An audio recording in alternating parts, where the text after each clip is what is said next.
Magandang umaga mga katropa. Pagkagising ko nga pala ay pumunta tayo doon sa ating sagingan at magtitiba tayo ng saging ngayon. At pwede nang tibain yung dalawang buwig na saging na saba natin. Tiningnan ko muna yung ating mga saging latorodan kung may pwede na. Pero wala pa masyado at medyo liyat pa yung iba. Kaya dito muna tayo pupunta sa ating sabahan, sa mga tanim nating saba. Dito naglinis-linis lang muna ako ng ating dadaanan mga katropa para hindi naman masyado, para maaluwa naman ang paggalaw-galaw natin. Tinanggal-tanggal ko na rin pala yung mga damo-damo na yan, yung mga kudso na yan, para maging maayos at makasingaw-singaw naman yung lupa. Ilang araw na rin kasi ditong umuulan. Maganda rin kasi ang lupa yung nakakasingaw.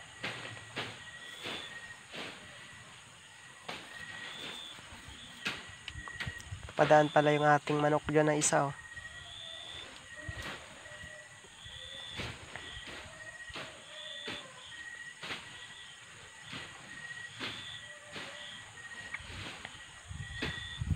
Bali, dalawang buwig pala yung tatabasan natin at titibain natin ngayon mga katropa at maglalabon tayo. Ito medyo matagal-tagal na rin natanim ko, kaya ngayon lang sila bumunga. Kasi kapag nagtanim ka ng saba ay mag-iintay ka talaga ng 1 taon at kalahati hanggang 2 taon. Matagal kasing mamunga ang saba kumpara sa ibang saging. Kung tawagin dito kasi yan ay sabang panahon. Ayan, nilinis-linisan ko lang muna yung mga tuyo na dahon ng saging na lumagpak yung mga natuyo na sa katagalan. Ito nga pala yung tanim ko dati. Tinanim ko yata ito 2021. Oo nga, 2021. Tapos 2023 na ngayon. Nasa 2 taon talaga mga katropa bago mapakinabangan. Ito nga pala mga katropa ay napusuan ko na ito, na-vlog ko na rin ang pagkuha ko ng puso nito. Matagal-tagal na rin. Medyo nilinisan lang natin itong paligid para hindi tayo mahirapan mamaya sa pagkuha ng saging. Pwedeng-pwede na mga katropa. Napakamura lang sa saba ngayon mga katropa. Dito lang sa amin naglalaro lang ng 20 pesos ang 1 kilo. Ang mahal, ang mura talaga. Pero pag ikaw naman ang bibili, tulad bibili ka sa mga palengke, ay mahal na. Mahal na ang kilo. Pero pag ikaw yung magbibenta, anong mura?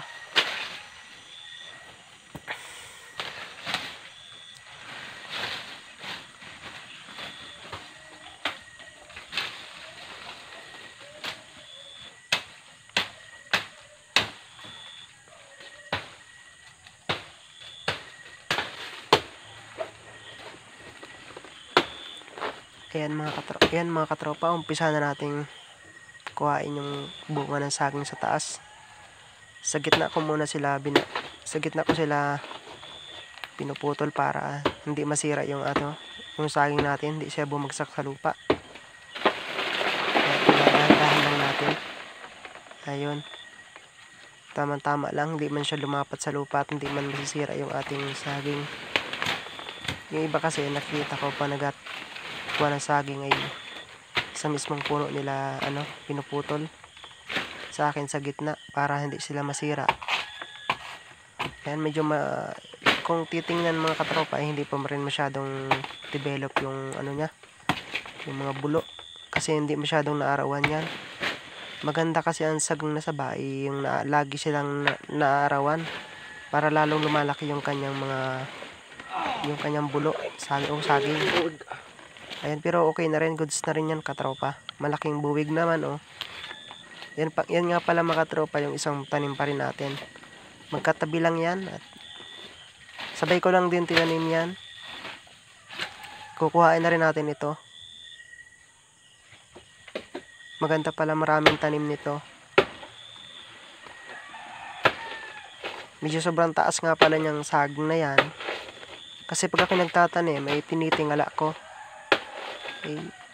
Nakaugalian ko na kasing tingalain ng saging kapag ako nagtatanim. Totoo naman talaga, tumataas talaga pag tinitingala. Ayan, maganda-ganda ring buwig ito mga katropa. Malaki rin siya. Tanggal-tanggalin lang natin yung mga dahon para maaluwan.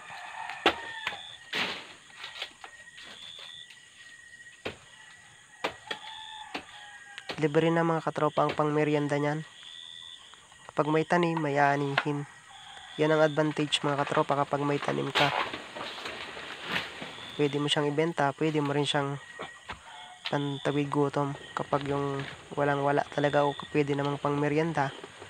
Ayan, hakutin na pala natin mga katropa dun sa ating munting kubo. Bale, 2 buwig lang muna yung ano natin, tiniba ngayong araw. So ibang araw naman yung iba kasi yung iba ay hindi pa masyadong develop o matigas. Yung kanyang mga pagka matagal pala. Kaya yan ay hintayin lang muna natin